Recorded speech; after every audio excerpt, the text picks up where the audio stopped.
Friends कैसे हैं। आशा करता हूँ बहुत अच्छे होंगे। और जैसे कि आप लोगों को मालूम है, आरआरबी एनटीपीसी ग्रेजुएट लेवल का जो है आप लोग का एग्ज़ाम स्टार्ट हो चुका है और आज दूसरा दिन था। पहले जो है 16 मार्च को और फिर आज 17 मार्च के तीनों ही शिफ्ट के जो है पेपर समाप्त हो चुके हैं। और यहाँ पे हम लोग करने वाले हैं जिनका भी आगामी आने वाले दिनों में एग्ज़ाम है, जो है 18, 19, 20, 21 या आगे जो है आप लोगों के 27 मार्च तक जिनका भी पेपर होने वाला है, ठीक है। तो बिल्कुल इस क्लास को स्किप मत करिएगा, क्योंकि आप लोगों के एग्जाम में जिस तरीके के प्रश्न जो है 16 और 17 मार्च का पेपर जो हुआ है, ठीक है, ये जो पेपर हुआ है इससे एक क्लू मिल जाता है आप लोगों को तैयारी करने का कि जो है प्रश्न कहाँ से पूछ रहा है। जैसे मैथ के जो प्रश्न है कौन कौन चैप्टर से पूछा गया है, जो आप लोग का करंट अफेयर है कहाँ से पूछा जा रहा है, जीके कहाँ से पूछा जा रहा है। मैंने उन्हीं टॉपिकों को आप लोगों से बताया था कि शाम में 8 पीएम पे जो है आप लोगों से जुड़ूंगा, उन्हीं टॉपिकों के प्रश्नों को करूंगा जो आप लोगों के एग्जाम हॉल में प्रश्न पूछे जा रहे हैं, ठीक है। तो बिल्कुल ही मैं अपने टाइम से आ चुका हूं आप लोगों के लिए 8 पीएम पे। और उन प्रश्नों को करेंगे जो आप लोगों के जीके से, जिन टॉपिक से प्रश्न पूछे गए हैं, करंट अफेयर के प्रश्न जहां से पूछे गए हैं।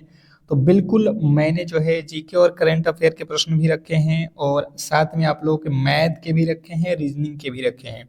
तो पूरा ओवरऑल एक जो आप लोगों का पेपर है, बिल्कुल आप लोगों को सामने मैंने यहाँ पे रख दिया है। और मुझे लगता है कि जो भी मेरे दोस्त ये पूरे के पूरे क्लास को करेगा, बिल्कुल उसके लिए एग्जाम आसान हो जाएगा, ठीक है। तो चलिएगा, आगामी जो भी मेरे दोस्त एग्जाम हॉल में जाने वाले हैं उनसे रिक्वेस्ट करूंगा कि बिल्कुल आप लोग एक बार जो है मेरे दोस्त क्लास को लाइक कर दो, क्योंकि आपके लिए मैंने जो है इतने बेहतर तरीके से क्लास बनाई हुई है और आपके लिए मैंने इतना मेहनत किया है, तो एक लाइक बनता है, कम से कम एक लाइक तो कर दो। और चैनल पे नए आए हो तो चैनल को सब्सक्राइब करके रख लो। यदि आपका भी एग्जाम किसी भी दिन अगर एनटीपीसी का है तो आपके लिए बिल्कुल फ्री में डेली क्लासेज हर एक दिन जो है आपके वही प्रश्न कराऊंगा जो आपके एग्जाम हॉल में पूछे जा रहे हैं, ठीक है। तो चलिएगा, क्लास को एक बार शेयर लगा दीजिए ताकि सभी लोगों के पास पहुंच सके ये क्लास।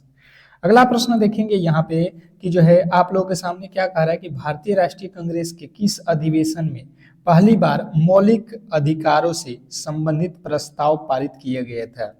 देखिए, संविधान से रिलेटेड आप लोग के एग्जाम हॉल में प्रश्न 2 से 3 ठो पूछा जा रहा है, तो आप लोगों को संविधान के बारे में बिल्कुल अनुच्छेद, आर्टिकल, ये सभी के सभी बेहतर तरीके से मालूम होना चाहिए।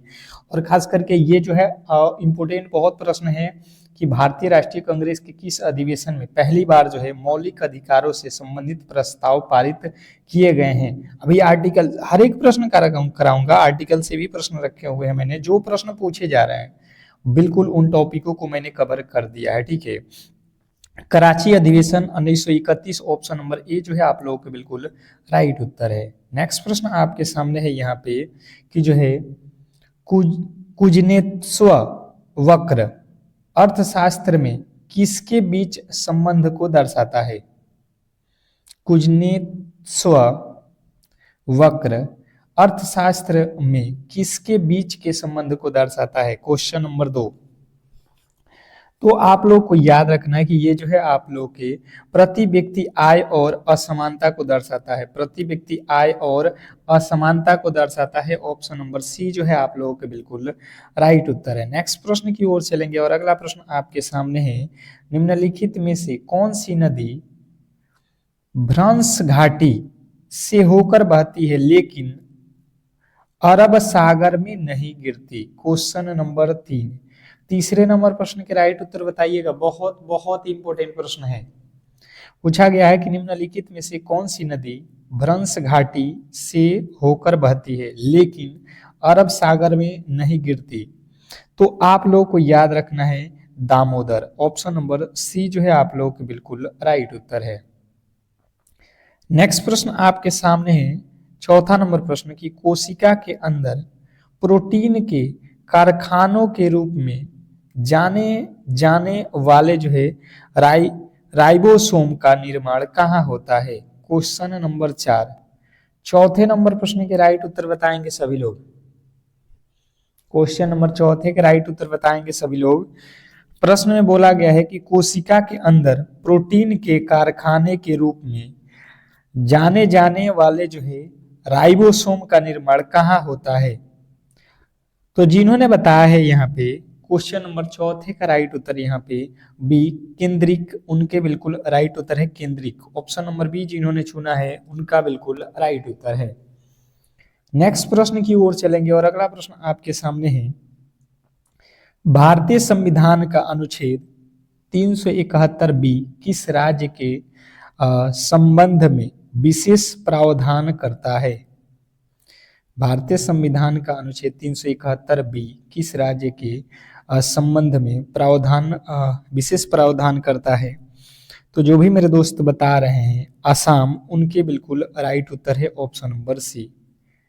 नेक्स्ट प्रश्न आपके सामने है, अगला प्रश्न कह रहा है कि प्रकाश विद्युत प्रभाव की खोज किसने की थी जिसकी व्याख्या बाद में आइंस्टीन ने की। प्रकाश विद्युत प्रभाव की खोज किसने की थी जिसकी व्याख्या बाद में आइंस्टीन ने की।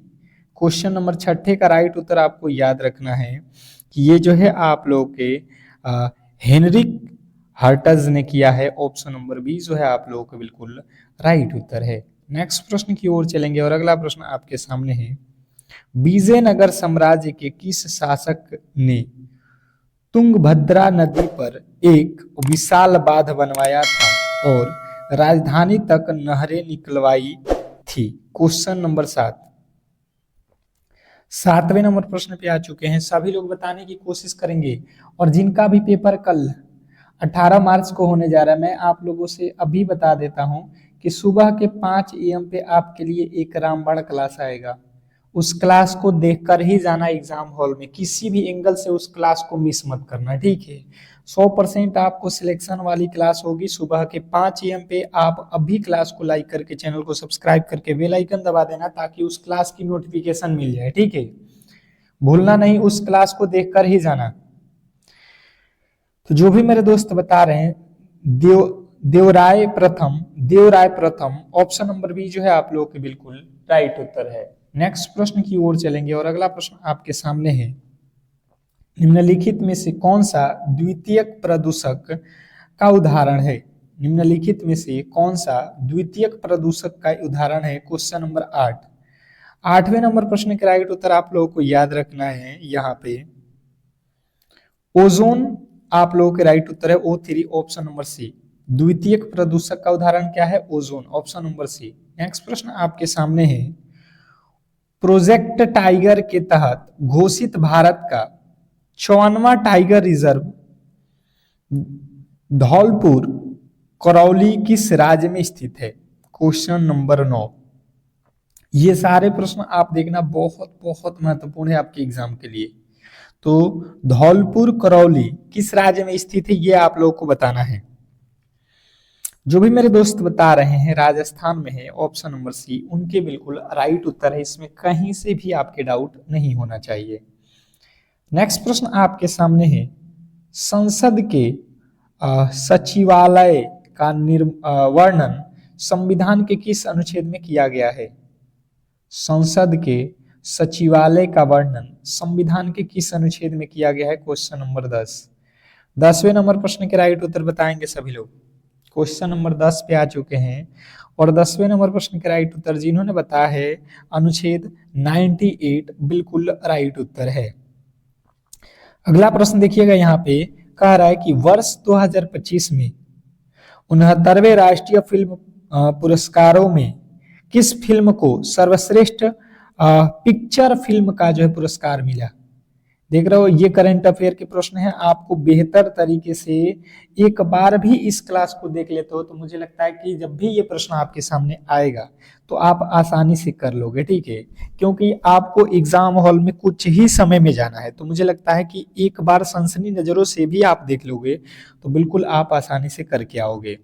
तो जिन्होंने बताया है rocketry the Nabi effect, option number A जो है आपके बिल्कुल राइट उत्तर है। नेक्स्ट प्रश्न की ओर चलेंगे और अगला प्रश्न आपके सामने है, विश्व प्रेस स्वतंत्रता सूचकांक 2025 में भारत का स्थान क्या है। Question number 12। 12वें नंबर प्रश्न के राइट उत्तर बताएंगे सभी लोग। बहुत बहुत महत्वपूर्ण है, आप लोगों को ध्यान देना है कि विश्व प्रेस स्वतंत्रता सूचकांक 2025 में जो भारत का स्थान है ये आप लोगों का जो है 159वां स्थान है। ऑप्शन नंबर सी जो है आप लोगों के बिल्कुल राइट उत्तर है, इसमें कहीं से भी आपको गलती नहीं करना है। नेक्स्ट प्रश्न आपके सामने है, हाल ही में G20 शिखर सम्मेलन 2025 की जो है मेजबानी किस देश ने की? क्वेश्चन नंबर 13वें नंबर प्रश्न के राइट उत्तर बताएंगे। देखिए हर एक प्रश्न कराऊंगा, गणित के भी प्रश्न आप भी कराऊंगा और रीजनिंग के भी प्रश्न कराऊंगा। केवल और केवल आप लोग क्लास को अंत तक देखो, सपोर्ट करो, लाइक करो, ठीक है, ताकि आपके लिए जितना मैंने मेहनत किया है कम से कम हमारा भी मोटिवेशनल बना रहे, ठीक है। और सुबह में तो जुड़ना ही ना भूलिएगा, जिनका भी पेपर कल है सुबह के 5 AM पे आपको स्पेशल क्लास मिलेगा। हाल ही में G20 शिखर सम्मेलन का जो है मेजबानी कौन किया है, आप लोग को याद रखना है, दक्षिण अफ्रीका। बहुत इंपॉर्टेंट है। अगला प्रश्न आपके सामने है, भारत का पहला डार्क स्काई रिजर्व कहां स्थापित किया गया है जो 2025 में चर्चा में रहा? भारत का पहला डार्क स्काई रिजर्व कहां स्थापित किया गया जो 2025 में चर्चा में रहा? तो जिन्होंने बताया यहाँ पे लद्दाख। ऑप्शन नंबर ए जो है आप लोगों का बिल्कुल राइट उत्तर है। अगला प्रश्न आपके सामने है, ग्लोबल हंगर इंडेक्स 2025 में भारत को किस श्रेणी में रखा गया? क्वेश्चन नंबर 15वें नंबर प्रश्न के राइट उत्तर बताएंगे। बिल्कुल करंट में आप लोगों के ज्यादा से ज्यादा पकड़ होनी चाहिए, क्योंकि करंट के प्रश्न आपको 15 के आसपास, 40 में से 12 से 15 प्रश्न करंट अफेयर के पूछे जा रहे हैं, ठीक है। तो ग्लोबल हंगर इंडेक्स में भारत को किस श्रेणी में रखा गया है? जो भी मेरे दोस्त बता रहे हैं यहाँ पे गंभीर, उनके बिल्कुल राइट उत्तर है ऑप्शन नंबर बी, गंभीर श्रेणी में रखा गया है। अगला प्रश्न आपके सामने है, वर्ष 2025 में किसे ज्ञानपीठ पुरस्कार से सम्मानित किया गया है? वर्ष 2025 में किसे ज्ञानपीठ पुरस्कार से सम्मानित किया गया है? Question number 16। क्वेश्चन नंबर 16 पे आ चुके हैं, बताइएगा 16वें नंबर प्रश्न के राइट उत्तर। तो जिन्होंने बताया है यहाँ पे कि जो है आपके गुलजार और जगतगुरु रामभद्राचार्य दोनों का तो बिल्कुल राइट उत्तर है। आपको दोनों ही लगाने हैं, ए और बी दोनों को दिया गया है, ठीक है। नेक्स्ट प्रश्न आपके सामने है, चंद्रयान 4 मिशन जिसकी योजना 25-26 के लिए बनाई गई है, इसका मुख्य उद्देश्य क्या है? चंद्रयान 4 मिशन जिसकी योजना 2025-26 के लिए बनाई गई है, इसका मुख्य उद्देश्य क्या है? तो आपको याद रखना है कि इसका जो मुख्य उद्देश्य है चंद्रमा से मिट्टी के नमूने वापस लाना है। नेक्स्ट प्रश्न आपके सामने है, 2025 में नीति आयोग द्वारा जारी निर्यात तैयारी सूचकांक में कौन सा राज्य शीर्ष पर रहा? तो यहाँ पे जो शीर्ष में राज्य रहा है वो है आपका तमिलनाडु। ऑप्शन नंबर बी जो है आपके बिल्कुल राइट उत्तर है, जिन्होंने भी ऑप्शन नंबर बी को चुना है। अगला प्रश्न आपके सामने है, भारतीय मूल के किस व्यक्ति को 2025 में विश्व बैंक का अध्यक्ष नियुक्त किया गया है? विश्व बैंक के जो है अध्यक्ष के रूप में किसे नियुक्त किया गया है? तो जो भी मेरे दोस्त बता रहे हैं अजय बंगा, उनके बिल्कुल राइट उत्तर है ऑप्शन नंबर बी। जो भी मेरे दोस्त बी के साथ गए हैं उनके बिल्कुल राइट उत्तर है। अगला प्रश्न है, COP30 जलवायु परिवहन सम्मेलन का जो है आयोजन किस देश में प्रस्तावित है? COP30 जलवायु परिवहन सम्मेलन का जो है आयोजन किस देश में प्रस्तावित है? तो जो भी मेरे दोस्त बता रहे हैं ब्राजील, उनके बिल्कुल राइट उत्तर है। नेक्स्ट प्रश्न आपके सामने है, भारतीय संविधान के किस अनुच्छेद में यह प्रावधान है कि राज्यों के बीच व्यापार और वाणिज्य पर संसद प्रतिबंध लगा सकती है? क्वेश्चन नंबर 21वें नंबर प्रश्न के राइट उत्तर आपको याद रखना है, अनुच्छेद 300 जो है 2 के अकॉर्डिंग। ऑप्शन नंबर बी जो है आप लोगों का बिल्कुल राइट उत्तर है। नेक्स्ट प्रश्न की ओर चलेंगे और अगला प्रश्न है कि गिनफेन वस्तुएं अर्थशास्त्र में किस नियम पर जो है अपवाद मानी जाती हैं? गिनफेन वस्तुएं अर्थशास्त्र में किस नियम का अपवाद मानी जाती है? Question number 22। 22वें नंबर प्रश्न का राइट उत्तर आपको याद रखना है मांग का नियम। आपका ऑप्शन नंबर बी जो है बिल्कुल राइट उत्तर है। नेक्स्ट प्रश्न आपके सामने है मध्यकालीन भारत में जबाबित शब्द का प्रयोग किसके लिए किया जाता है? मध्यकालीन भारत में जबाबित शब्द का प्रयोग किसके लिए किया जाता है? तो जिन्होंने बताया यहाँ पे राज्य के कानून, ऑप्शन नंबर बी जो है आप लोग बिल्कुल राइट उत्तर है। ऑप्शन नंबर बी जिन्होंने चुना है। नेक्स्ट प्रश्न की ओर चलेंगे और अगला प्रश्न आपके सामने है प्रकाश के व्यतिकरण की घटना को प्रयोगात्मक रूप से सबसे पहले किसने प्रदर्शित किया था? क्वेश्चन नंबर आपके सामने 24वें नंबर प्रश्न के राइट उत्तर बताएंगे सभी लोग। क्वेश्चन नंबर 24वें नंबर प्रश्न के राइट उत्तर जिन्होंने बताया है कि थॉमस यंग, बिल्कुल राइट उत्तर है option number B Thomas Young. Next प्रश्न आपके सामने है निम्नलिखित में से कौन सी पर्वत श्रेणी ट्रांस हिमालय का हिस्सा नहीं है? निम्नलिखित में से कौन सी पर्वत श्रेणी ट्रांस हिमालय का हिस्सा नहीं है? तो जिन्होंने बताया है यहाँ पे 25वें नंबर प्रश्न का राइट उत्तर पीर पंजाल, बिल्कुल राइट उत्तर है ऑप्शन नंबर डी। जिन्होंने डी को चुना है उनके बिल्कुल राइट उत्तर है। नेक्स्ट प्रश्न की ओर चलेंगे और अगला प्रश्न आपके सामने है बुलबुल ए हिंद की उपाधि मध्यकाल में किस संगीतज्ञ को दी गई थी? बुलबुल ए हिंद की उपाधि मध्यकाल में किस संगीतज्ञ को दी गई थी? क्वेश्चन नंबर 26वें नंबर प्रश्न के राइट उत्तर सभी लोग यहाँ पे ध्यान देंगे कि जो है आप लोग के अमीर खुसरो, ऑप्शन नंबर जो है बी आप लोग के बिल्कुल राइट उत्तर है। नेक्स्ट प्रश्न आपके सामने है मानव शरीर में कोलेस्ट्रॉल का निर्माण मुख्य रूप से किस अंग में होता है? तो ये जो है आप लोग को याद रखना है यकृत में होता है। नेक्स्ट प्रश्न वियना कन्वेंशन का संबंध निम्नलिखित में से किससे है? तो आप लोग को याद रखना है राजनयिक संबंध से है, राजनयिक संबंध से है। नेक्स्ट प्रश्न आपके सामने है कैल्सीफेरॉल किस विटामिन का रासायनिक नाम है? कैल्सीफेरॉल, तो कैल्सीफेरॉल आपको मालूम है कि जो है ये किस विटामिन का नाम है? तो विटामिन डी जो है आप लोग को याद रखना है। नेक्स्ट प्रश्न, अगला प्रश्न आपके सामने है भारत के संविधान की 6ठी अनुसूची किन राज्यों के जनजातीय क्षेत्रों के प्रशासन से संबंधित है? क्वेश्चन नंबर 30वें नंबर प्रश्न के राइट उत्तर आपको याद रखना है असम, मेघालय, त्रिपुरा और मिजोरम। ऑप्शन नंबर ए जो है आप लोगों के बिल्कुल राइट उत्तर है। अगला प्रश्न आपके सामने है वर्ष 2025 में भारत के किस शहर को यूनेस्को द्वारा साहित्य का शहर घोषित किया गया है? क्वेश्चन नंबर 31वें नंबर प्रश्न का राइट उत्तर आपको याद रखना है कोझिकोड जो है आप लोगों को याद रखना है। नेक्स्ट प्रश्न आपके सामने है जनवरी 2025 में भारतीय वायुसेना ने किस देश के साथ डेजर्ट नाइट जो है अभ्यास घोषित किया है, आयोजित किया है? तो ये आप लोग को याद रखिएगा कि ये किया गया है आप लोगों का फ्रांस और यूएई के साथ। नेक्स्ट प्रश्न आपके सामने है कि 2025 में पद्म विभूषण से सम्मानित होने वाले एम वेंकैया नायडू का संबंध किस क्षेत्र से है? तो एम वेंकैया का जो है संबंध किससे है? सार्वजनिक मामलों में। अगला प्रश्न आपके सामने है खेलो इंडिया यूथ गेम 2025 की मेजबानी किस राज्य ने की?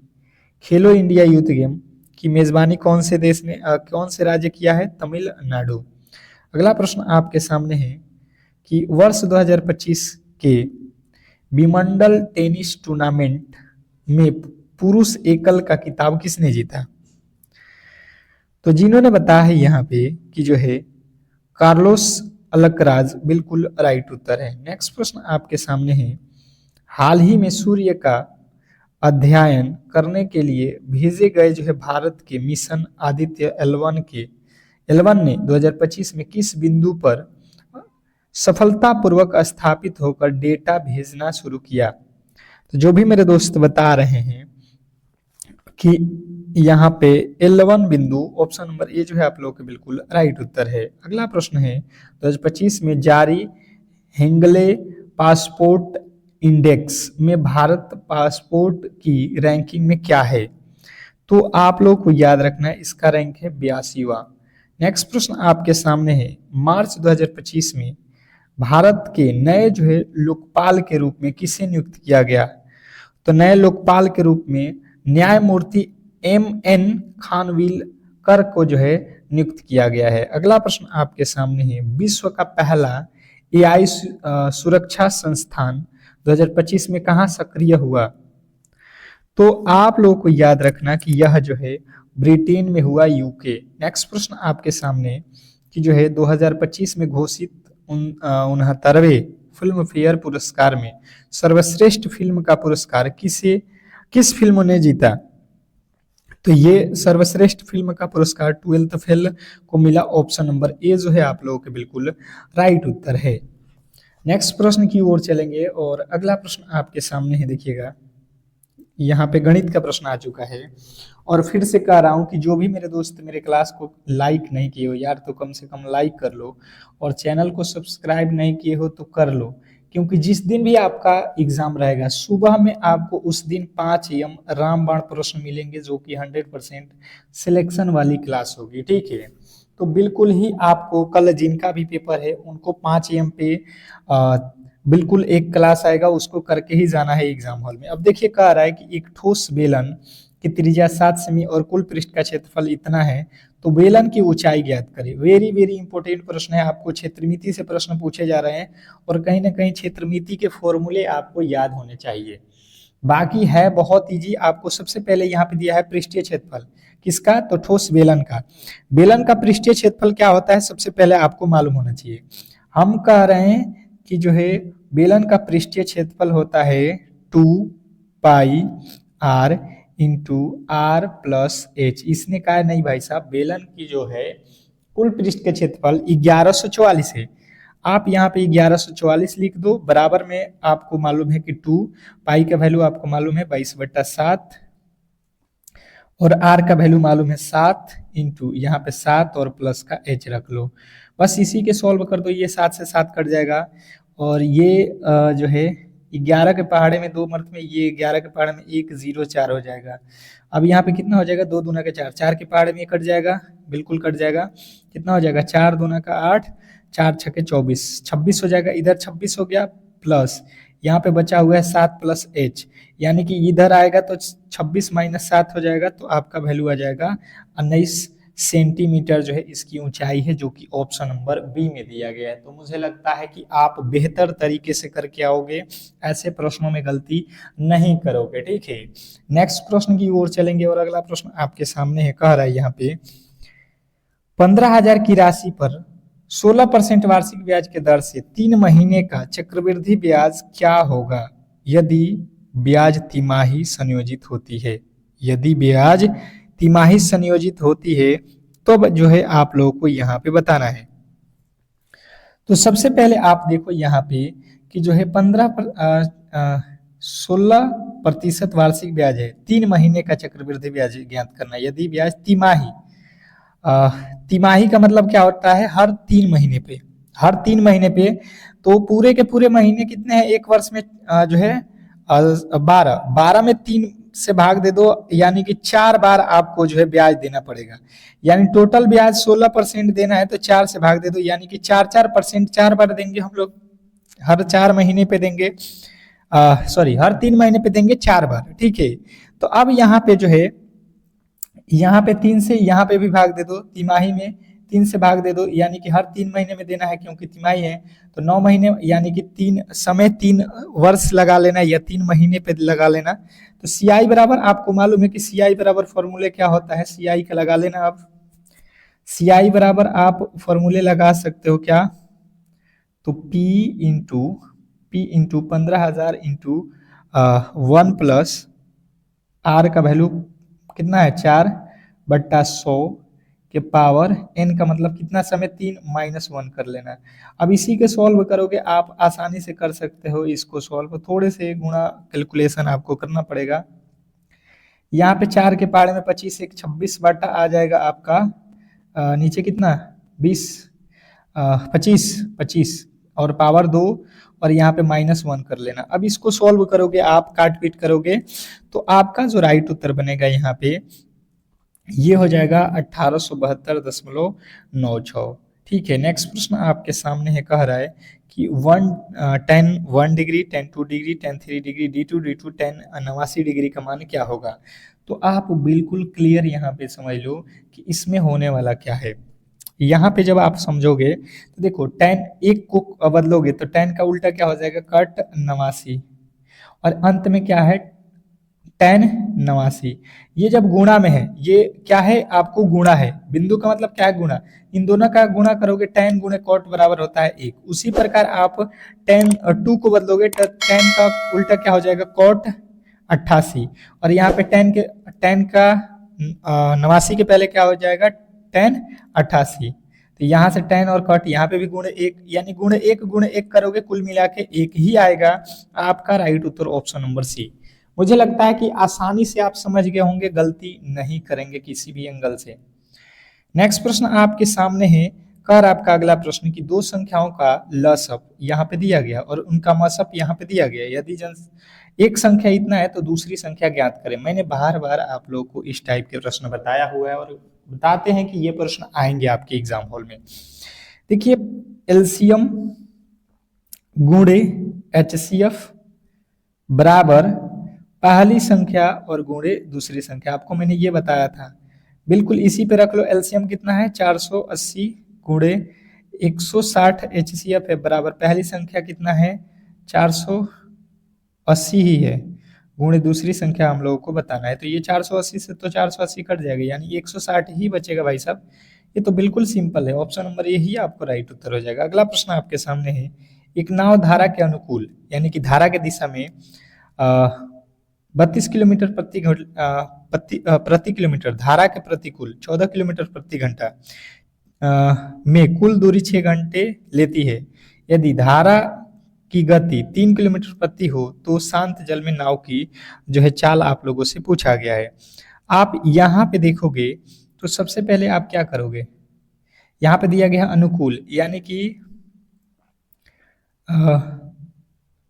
वाटर प्लस आप नाव प्लस धारा यानी कि V कर लो, W प्लस V बराबर यहाँ पे दिया गया है 32 और W minus V minus W होता है ना, उल्टा हम लोगों ने लिख लिया, यहाँ पे आप कर लेना, आप सुधार लेना V प्लस W यानी कि नाव प्लस धारा बोट का जो है 32 है और बोट माइनस वाटर यानी कि पानी के विपरीत जब जाओगे तो आपका 14। तो यहाँ से कह रहा है कि 6 घंटे लगते हैं, कुल जो है 6 घंटे लगते हैं प्रतिकूल 6 किलोमीटर 16 किलोमीटर 14 किलोमीटर जाने में, धारा के प्रतिकूल 14 किलोमीटर जाने में 6 घंटे का समय लगता है। तो यहाँ पे आप देखोगे तो चाल बराबर दूरी बटा समय, यहाँ से समय निकाल लेना। धारा की चाल यहाँ पे दिया गया है 3 यानी कि 3 यहाँ पे रख लेना, 3 यहाँ पे रखोगे तो बोट की चाल यहाँ पे आ जाएगा जो है 29। अब यहाँ से आप कर लेना और फिर जो है शांत जल में निकालना है तो V प्लस टी बटा 2 करोगे तो आपका जो है मिलेगा 9 किलोमीटर प्रति घंटा। ऑप्शन नंबर बी जो है आप लोगों को लगाना है। अगला प्रश्न आपके सामने है, श्रृंखला को पूरा करें। ये जो श्रृंखला जो दिया गया है इसको आप लोगों को पूरा करना है, रीजनिंग का प्रश्न है, बिल्कुल महत्वपूर्ण है। आप लोग यहाँ से देखो, पहले लिखा है 5 5 से 11 11 से 24 24 से 51 51 से 106 106 के बाद आप लोगों का अगला पद पूछा गया है। आप क्या करोगे, आप थोड़े से लॉजिकली सोचो यहाँ पे कि 5 में गुणा कर देते हैं 2 से और 1 जोड़ देते हैं, 5 दूना 10 और 1 11, फिर 11 में 2 से गुणा कर देते हैं, 11 दूना 22 और 2 24, फिर 24 को उठाओ और 24 में 2 से गुणा करो और इस बार 3 जोड़ दो, 24 दूना 48 और 48 और 3 51, फिर 51 को उठाओ, 2 से गुणा करो और इस बार 4 जोड़ दो, कितना हो जाएगा 106। उसी प्रकार 106 को उठाओ और गुणा करो 2 से और 5 जोड़ दो, 106 दूना 112 और 5 17। आपके ऑप्शन नंबर ए जो है बिल्कुल राइट उत्तर है। ऑप्शन नंबर ए, जिन्होंने भी ए को चुना है उनके बिल्कुल राइट उत्तर है। नेक्स्ट प्रश्न आपके सामने है कि जो है यदि 24 गुणे 2 बराबर 48, 32 गुणे 3 बराबर 18, तो 41 गुणे 4 का मान क्या होगा। देखिएगा यहाँ पे रीजनिंग का प्रश्न है, दिमाग आपको दौड़ाना है कि यहाँ पे किया क्या गया है। 24 गुणे 2 बराबर 48 लिखा हुआ है, किस एंगल से। यहाँ पे देखिएगा थोड़ा सा इसमें एरर है, क्वेश्चन को सही कर लेते हैं। यहाँ पे देखिएगा ये जो लिखा गया ये बिल्कुल गलत है। यहाँ पे देखिए 24 यहाँ पे है आप लोगों का 12 और यहाँ पे कितना है आप लोगों का आप लोग का है 15। अब इसको सॉल्व करना है। देखिए सबसे पहले यहाँ पे क्या किया गया है, इसके अंकों को जोड़ लो। 24 के अंकों को 4 और 2 जोड़ लो 6, 6 में 2 से गुणा कर दोगे तो 12 हो जाएगा। उसी प्रकार यहाँ पे 32 लिखा है तो 3 और 2 को जोड़ लो, 3 2 5 और 5 में क्या करना है आप लोगों को गुणा करना है 3 से, तो 5 गुणे 3, इसको 5 गुणे 3 करोगे 3 5 15 हो जाएगा। उसी प्रकार 41 लिखा है तो 1 प्लस 4 लिखोगे तो 5, 5 में 4 से गुणा करोगे 4 5 20। ऑप्शन नंबर बी आप लोगों का राइट उत्तर था। अगला प्रश्न आपके सामने, एक पासे की दो स्थिति नीचे दी गई है, 4 के विपरीत फलक पर कौन सा फलक होगा। पासे की दो स्थितियां हमें दिखाई दे रही है, हमसे पूछा गया 4 के विपरीत फलक पे कौन से अक्षर होंगे। तो देखिए 1 और 1 तो यहाँ पे समान हो गया, ठीक है। 1 और 1 जब समान हो गया अर्थात आपको जब यहाँ पे देखोगे तो हमसे पूछा गया किसका, 4 का विपरीत, तो यानी कि 2 का विपरीत 5 हो जाएगा और 4 का विपरीत 6 हो जाएगा। 4 का विपरीत ही पूछा गया है, आप 6 के साथ जाओगे, ऑप्शन नंबर बी। नेक्स्ट प्रश्न आपके सामने है, कथन और निष्कर्ष का कह रहा है कि कुछ पेन पेंसिल है, सभी पेन रबड़ है, कुछ रबड़ स्केल है, कुछ रबड़ स्केल है। अब यहाँ पे समझेंगे आप लोग क्या कह रहा है। आप लोगों को यहाँ पे करना है कुछ पेन, यहाँ पे पेन है, इसका कुछ हिस्सा क्या है, पेंसिल है, पेंसिल लिख लो। उसके बाद से कह रहा है सभी पेंसिल रबड़ है, जितने भी पेंसिल है ये रबड़ है। कुछ रबड़ स्केल है, रबड़ का कुछ हिस्सा स्केल है, स्केल है। अब कह रहा है कुछ पेन रबड़ है, पेन का कुछ हिस्सा, ये पेन है इसका कुछ हिस्सा रबड़ है, बिल्कुल बात ये वाला सही है, पहला वाला निष्कर्ष। दूसरा, कुछ स्केल पेंसिल है, स्केल का कुछ हिस्सा पेंसिल है, ये तो बात बिल्कुल गलत है भाई साहब। इस पेंसिल यहाँ पे है, स्केल यहाँ पे, दोनों अलग अलग हैं, यानी कि निष्कर्ष केवल पहला ही सही है, ऑप्शन नंबर ए। नेक्स्ट प्रश्न आपके सामने है, देखिएगा यहाँ पे कह रहा है कि एक व्यक्ति पश्चिम की ओर मुंह करके खड़ा है और वह 45 डिग्री दक्षिणावर्त घूमता है और फिर 180 डिग्री दिशा में उसी दिशा में घूमता है और फिर जो है 270 डिग्री वामावर्त घूमता है। अब उसका मुख किस दिशा में है। ये आज का होमवर्क क्वेश्चन है, सभी लोग कमेंट बॉक्स में बताएंगे। और आप लोगों से फिर से कह रहा हूँ कि क्लास को जो भी मेरे दोस्त लाइक नहीं किए हैं तो लाइक कर ले और चैनल को सब्सक्राइब कर ले। मिलते हैं सुबह के 5 AM पे, जिनका भी पेपर कल है बिल्कुल आप लोग चैनल को सब्सक्राइब करके रख लो, ठीक है।